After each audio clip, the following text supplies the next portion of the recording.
เห็นชามนุ่มเพิ่นบ่เห็นได้บ่ได้มาบ่ได้มาแล้วมือนี่โอ้เห็นได้แข่งเจ้าว่าเจ็บนะซะเจ็บอยู่นะยังบ่ทันอันนั้นปานใดบ่จนหายจิ้มกรอกนี่ย่างยังเย็กอยู่แล้วเจ็เนาะบอยู่มันใช่มันกันเท่าไปเด้ยาแล้วกันเท่านะปลาแล้วอ่าบ่ได้ไปหาเฮ็ดแล้วเจ้าเจ็บแข้งเนาะไม่ได้ไปนะเฮ็ดออกวุ่นๆอยู่เนาะ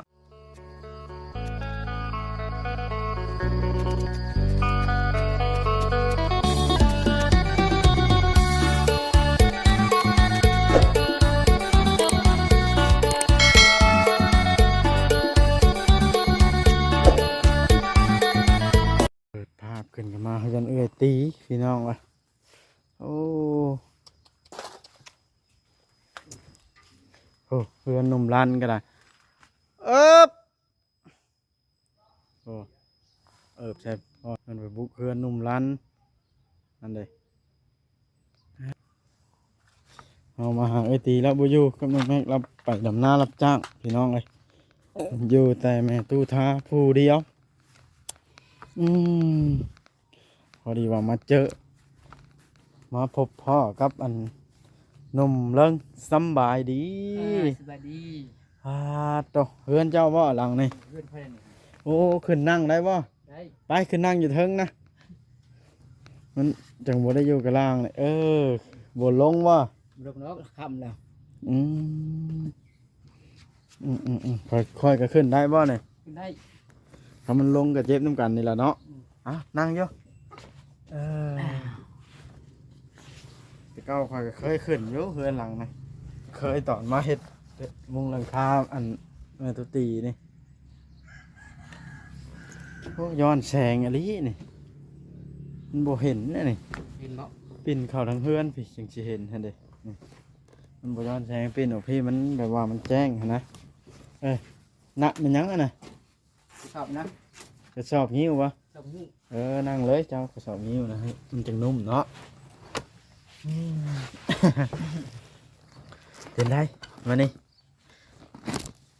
บ่ได้เห็นชามนุ่มเพิ่นบ่เห็นได้บ่ได้มาบ่ได้มาแล้วมือนี่โอ้เห็นได้แข่งเจ้าว่าเจ็บนะซะเจ็บอยู่นะยังบ่ทันอันนั้นปานใดบ่จนหายจิ้มกรอกนี่ย่างยังเย็กอยู่แล้วเนาะเจ็บอยู่มันใช่มันกันเท่าไปเด้ยาแล้วกันเท่านะปลาแล้ว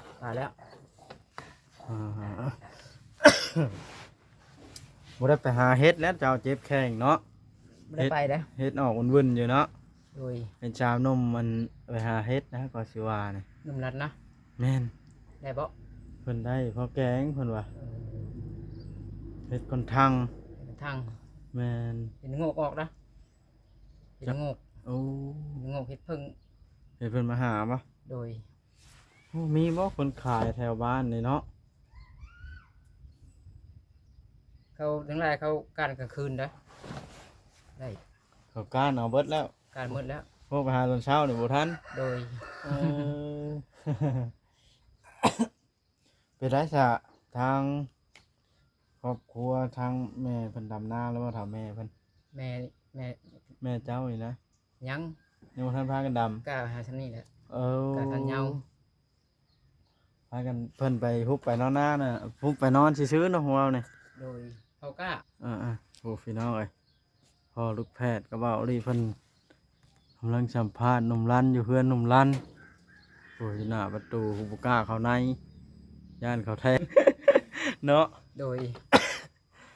เห็นดมกาวนะเนาะนี่แป้งนะเดี๋ยวย่านเนาะแต่ย่านได้คอยเอาน้ำโมได้เนี่ยคือรออะไรกันน้องชายน่ะเนาะน้องชายเป็นมาลินใช่ป่ะมาลินเจ้าเนาะคือว่าพอสมควรอยู่ได้หนิเนาะโดยไปข้าเขาซื้อเข้ามานี่บ่เห็นเขามาบุญวายกันแล้วหรือปะโดยนี่สายแน่ก็ได้แต่ดีกว่าคอยบ่ซื้อมาให้เนาะโดยอันนี้ไปมันได้ตั้งสีนะเพื่อนเจ้านี่ปะโดยแต่ก่อนเป็นเพื่อนภายหลังนี่นะเพื่อนมุน เป็นเฮือนมูล โดย โอ้ เขาได้เฮือนนั่นแล้วเขาปะนี่เฮือน อืม คอยเอาเฮือนนี่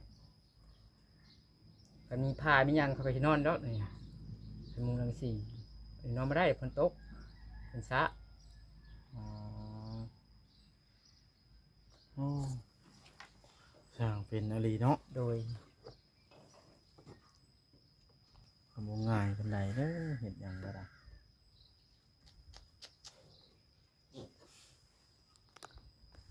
ฮ่า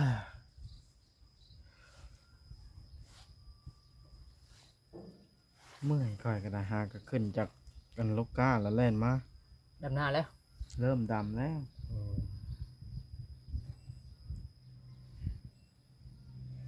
แม่ตีกับน้องแม็กนี่เพิ่นไปดำนาบ่คือบ่เห็น ไปโลก้าเขาจ้างโลก้า เออ ก็ไปกับมือแล้ว น้องแม็กผู้ชายกับลูกคือกันเพิ่นกันเนาะ โดยโลกแล้วให้แม่ละมัด เออ ให้แม่ละมัด ซอยกันเนาะ โดย คนละเหือละแห้ง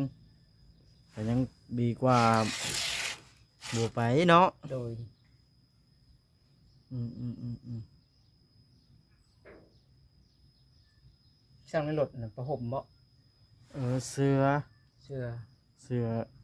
ชาแตงอ่อนเป็นชื่อมาให้ชาแตงอ่อนบ่จอย เสื้อจ้อย แม่น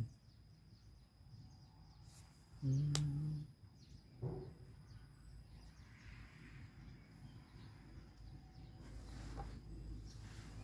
คอยประคับวิจัยเขาว่าเขาขายข่อย ฮะ หมูเวลาหมูช่วยแล้วไปขายหมดนะ เข้านะ ขายช่วงเชื่อนะ ขายเบิดละ หมดเลยวันนี้ก็ไปขายวันนี้มาปอนะ เอาหยังไปขาย มาเชื่อ แสดงว่าคอยถามเขาเป็นหยังคือใช้แต่ตัวเก่าแท้เขาว่าบ่อยากใช้มันเขาขายไปแล้ว ขายหมดแล้วหมูยังแล้ว อืม คอยหมักเลยใส่ตัวใหม่นี่เวลาไปบุญไปอย่างมีงานมีอย่าง มันขายเห็นได้เนาะมึงซื้อให้แล้วก็ได้ ไปชาชื่อได้บ่ได้ง่ายได้ โอ้บ่ได้เลยดอก ค่าซอง3 แสนผู้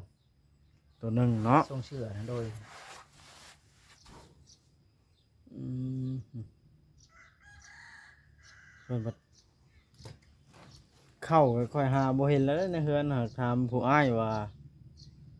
ค่อยเชื่องเขาหัวยันเขารับไปขายเหรอก ระสานเนาะ อือ ไม่เห็นบ่ อือแต่ว่าผู้อ้ายน่ะว่าอันนั้นเชื่องน้องไว้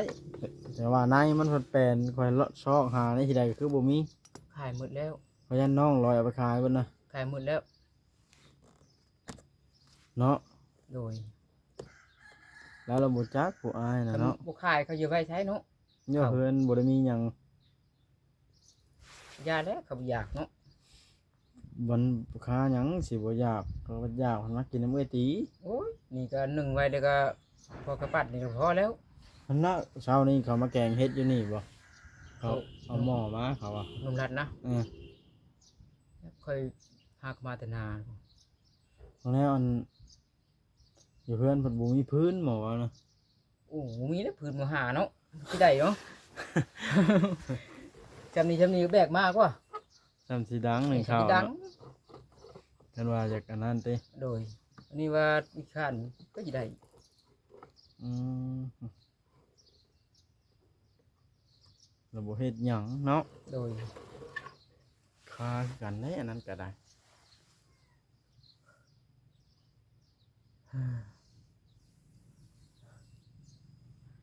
แม่เจ้าไปใช้ใช่ไหมนี่ ไปดำนา ไปทำนารับจ้างวะ งานรับจ้าง โอ้ ไปกับมึง เราไปกูมื้อ โดย เช่าได้ก็ไปแล้วกันเนาะ เท่าไปเราจะได้เนาะ สักปีแล้วนะ เงิน50-60บ่ ระดับ70แล้ว 70 ปีเนาะ บ่ฮอดแล้ว60นะเนาะ โดยแรกก็มันมีผ้าเนี่ยนะเพื่อนนี่นะ มีผาเฮือ ผ้า ละ มันมีเหี้ยแล้วก็เวลาฝนตกนะฝนตกแห้งนะ อืม โดนแล้วนี่ก็ไปหลังคาเฮือนนี่นะ อืม นี่ก็ไปเหี้ยไปหมดเฮือนที่พุ่นที่ลงพุ่น อืมเนาะโอเคนะลมมาพัดไปนี่มีอยู่ทาง แล้ว สิ มีเรื่องซี่บ่ได้นะ หามีหยังเลยเด้ เนี่ยลมมันแห้งเนาะต้นไม้ก็ล่มเย็นก็ไปหมดเฮือนนี่ กระเบื้องก็ร่นไปหมดเบื้องนี่นะ ปีกายนี่บ่ โดย ฝนแห้งเนาะ ตุไม่ตุท่านั้นลงเนาะมันเป็นอย่างเนาะเป็นลมนั่นแหละฝนตกจ่าคงอู้คอยเลยไปตูมเอา จุ่มเอามาวางไว้นี้ติทาน โอ้ บาปเรา สร้างเป็นลิเนาะ โดยมีชักกันเท่าเนาะมันลงอ่างเนี่ยนะลมมันพัดมีไฟกานะ ลมมาพาเรืออย่างตะยานนะฝนเลนมาแล้วก็โจมมาพุ่นขึ้นแม่ไปขึ้นแม่มันก็เบื้องมันล่นมันลงผัดไปหมดยังพาเพื่อนนะ ปีกายนี่เราพายุเข้ามาเนาะ โดยตะยานนี่นะ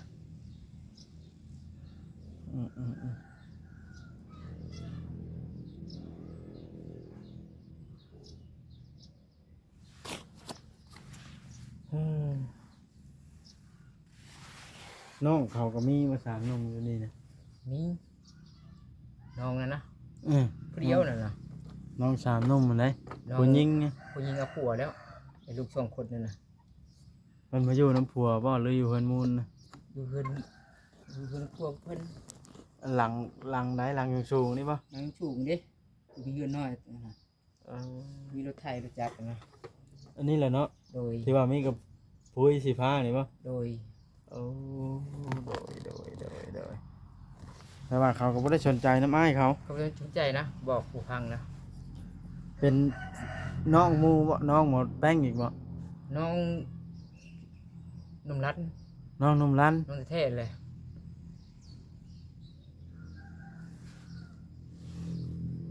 แสดงว่าเป็นน้องของนุ่มรัน โดย เป็นอ้ายของนุ่มแป้ง โดย เป็นเอื้อยของนุ่มปอเนาะ โดย เออแต่ว่าก็ แต่ลูกคนละพ่อแต่แม่เดียว นั่นนะหนุ่มรัดกับน้องสาวเพิ่นสองคน เป็นลูกพ่อเดียว พอเดียว เออ นุ่มแป้งกับนุ่มปออ่ะเป็นพอเดียว โอ้ แม่เดียวแต่คนละพ่อ อืม ก็ค่อยด้วยนะลูกคนละพ่อน่ะ ก็มันปูเสื้อสีแดงล้างถ้วยในชานกันนี่ โดย แต่แม่เดียวแต่คนละพ่อ เออ แต่พอได้เพกดอกข่อยนะมันให้ อย่าเว้าในนั้นเราเบิ่งคลิปเราเสียใจได้ ฮะ หรือเราให้อะไรบ่ ให้ดีเลยโอ้ดีนะ พ่อหน้าว่าจะอยู่เดี๋ยวนี้ พอหน้า เออ มือนี้ไม่ได้หายแล้วมือนี่เป็นเท่าเลย คนเท่าละ เท่าเลยที่เก่าเรากินเหล้าเอาไม่ได้ชื่อชาดอก อืมแม่แท้ๆจะได้จากอยู่ใช้เนี่ยนะ แท้นะ บ่พ่อแท้ๆนะ แท้นะเอาเมียอยู่ลุงผู้ ยังอยู่เรากันเนาะ ยังอยู่ อืม แต่เท่าแล้วเราก็ เคยมาเยี่ยมเจ้าอยู่บ่ เคยมามึงบุญใหญ่ก็เรามาอยู่บุญใหญ่ อืม มาเที่ยว อืม กลับแล้วเนาะ อ่าสร้างเป็นดีเนาะ โดยนั่นนะครับคอยมีเพื่อนไม่ดีคอยอยู่คนเดียวคอยสบายคอย หมดส่วนกับภัยอีกเนาะ จนก็ภัยอีกคอยไปชูว่าในทางชีดอกคอยอยู่กินแล้วก็หมูนะตามคอยไปเรื่อย คนเพียงกับคนเนาะ โดย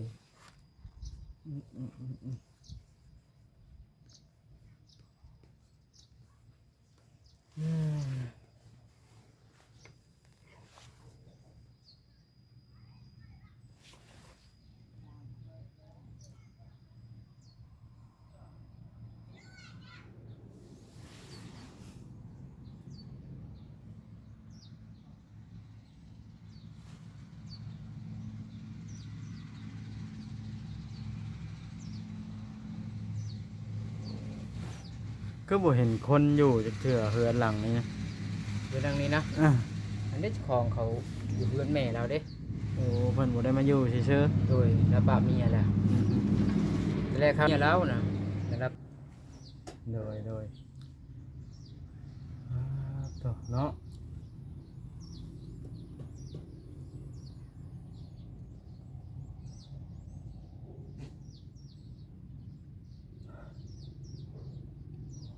เมื่อยหัวจิตหัวใจเลยเนาะ โดย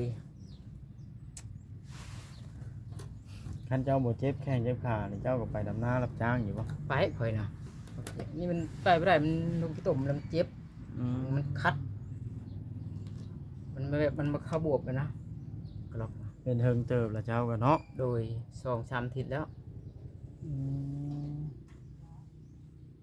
นี่บ้านน้องชายนะ แม่น ก็คือกันเนาะ ฮะ คือกันนะ ว่าโอริชื่อเพิ่นน่ะน้องชายเขาอืมโดยคุณครับรถมาจอดนะฮันบ่ โดยให้รถผม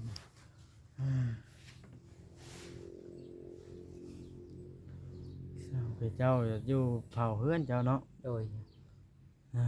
น้องชายเจ้าเอาเมียแล้วบ่หั่น เอาแล้ว เอาทวันนักเก่งเมียเพิ่นนะ โอ้แต่งเรียบร้อยละ แต่งแล้วกินดองแล้ว อืมค่าดองค่าสินสอดแพงบ่นี่พี่ บ่แพงดอกธรรมดางูตัวหนึ่งคำบาทหนึง โอ้คำบาทหนึ่งก็50,000 บาทละแล้วกระดอง เขาดอกมัน 10 ล้านบ่ 18 ล้าน11 ล้าน2 ล้านแล้ว ก็ธรรมดา20,000 กว่าบาทเนาะ ธรรมดา อืม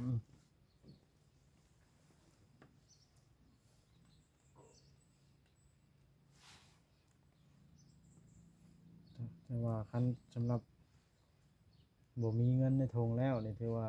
อุกอยู่ได้หาเนาะ อุบเลย เพื่อหาเงินได้50,000 บาทมาซื้อคำกันนะเนาะ โดย หนักใจนี่ก็เลยเด้เป่าลิเพิ่นก็มาแล้วเด้ขึ้นในเตียงนี่เนาะ โดย เดี๋ยวเป่าลิเพิ่นก็มาเลย สวัสดี นม นมลึง โยและว่าสิชวนไปถ่ายอยู่พุ่นล่ะไปลงไปพุ่นซะมันจังบ่ฮ้อนนะเล่นยานน้องเจ้าให้บ่ อยู่นี่แหละอยู่นี่เย็นดูมันพัด เพิ่นย่านน้องเพิ่นให้เนี่ยนะว่าเอ้ยเออ ไปมันนั้นยังเราหายเนาะบ่าวยังบอกตัวเพื่อนตู้น้อยนะ ฮะ ตัวเขาไปถ่ายอยู่นานเนาะตัวเราไปให้ถ่ายเนาะ ให้เจ้าบ่ อ้ายค่อยนะฮะ ให้นั่นกันเนาะ บ่าวสีตู้สีอยู่เลย อันนี้ตู้หยังเฉยนี่ มาห้ ตู้ห ำตู้ห้ ำอันนี้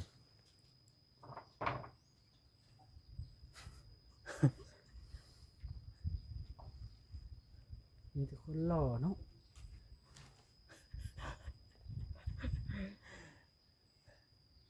ฟังน้องเพิ่นติดรถแล้วบาดนี่ อย่าไปนาไปแล้ว หืม อย่าเอาน้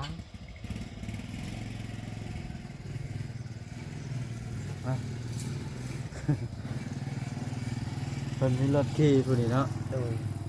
จะได้เพิ่นจะมีรถใช่ ว่าพ่อมาซื้อให้เนาะ อ๋อเพิ่นชื่อให้ โดย พ่อเพิ่นกับพ่อเจ้าก็บ่แม่นผู้เดียวกันบ่ พ่อหน้าเนาะ โอ้ เข้าแพงลูกเข้าไปแล้ว อืม มาคิด โดย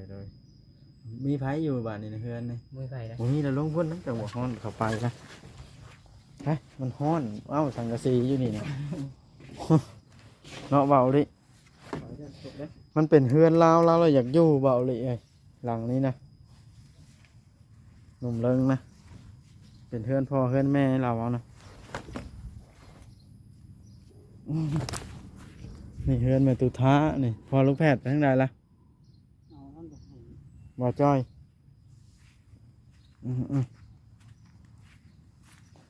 ไปพี่น้องเอ้ยไปหาหนุ่มเลิงกัน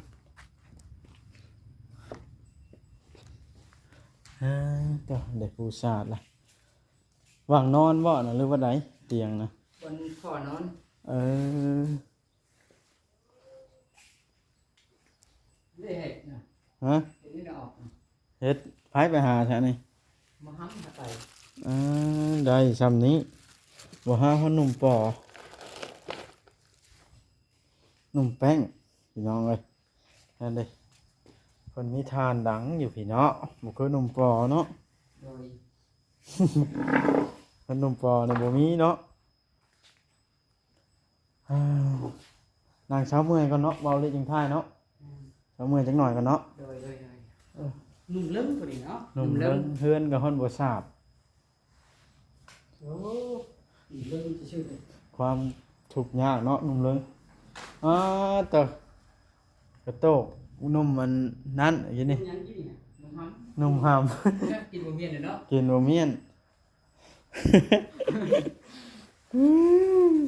อ่าพี่น้องเอ้ยสิได้จบคลิปลงแล้ว